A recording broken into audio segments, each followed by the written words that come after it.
దీని మీద కూలంకషంగా దీని మీద చర్చలు జరగాలి.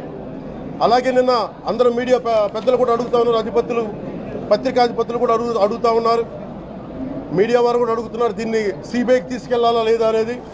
అది గౌరవ ముఖ్యమంత్రి గారు నిర్ణయం తీసుకోమని మీరు सरकार से भी बात चल रही है कि सीबीआई इंक्वायरी की डिमांड की है, सीबीआई इंक्वायरी की डिमांड की है. उसके ऊपर ऑनरेबल चीफ मिनिस्टर स्टेटमेंट भी करेगा. సార్ ప్రసాదంలో జంతువశేషాలు వాడడం మీద ఏమన్నా ఎంక్వైరీ ఏమన్నా మీకు ఈ రోజు వచ్చిన రిపోర్ట్ లో ఎవిడెన్స్ వచ్చాయి.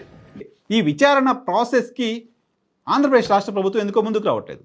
ఈ విచారణ ప్రాసెస్ కి టీటీడీ ఎందుకో ముందుకు రావట్లేదు. ఈ విచారణ ప్రాసెస్ కి భారతీయ జనతా పార్టీ ఎందుకో ముందుకు రావట్లేదు. ఈ విచారణ ప్రాసెస్ కి జనసేన ఎందుకో ముందుకు రావట్లేదు. నిజానికి గతంలో రాష్ట్రంలో ఏం జరిగినా, ఏ చిన్న ఇన్సిడెంట్ జరిగినా సిబిఐతో విచారణ చేయాలి అంటూ డిమాండ్ చేస్తూ వచ్చిన రాజకీయ పార్టీలు ఈ రోజు మొత్తం ప్రపంచవ్యాప్తంగా ఇంతమంది భక్తులకు సంబంధించిన మనోభావాలు దెబ్బతింటున్న అంశానికి సంబంధించి విచారణ చేయాల్సిన అవసరం ఉంటే దీంట్లో మాత్రం సిబిఐ విచారణ అవసరం లేదని ఎందుకు చెప్తున్నాయో అర్థం కాని పరిస్థితి.